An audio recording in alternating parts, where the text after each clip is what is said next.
What is it? Now as you can see, this is the rotary shaker. There are two settings. One is for the digital RPM and other is we can set time. So let's see how to set digital RPM and timer. So there is a button called as menu. Press the menu button. One display will blink. As you can see, the RPM display is blinking. Now by using the up and down buttons, we can set the RPM. Now again press menu to confirm. Now as you can see, timer is blinking.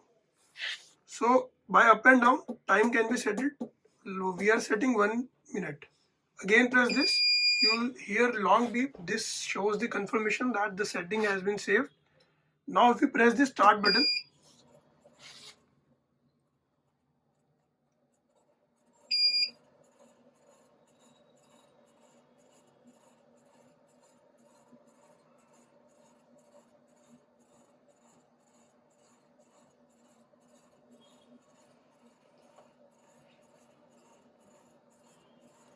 for stopping this, press stop button. As you can see, now it is stopped.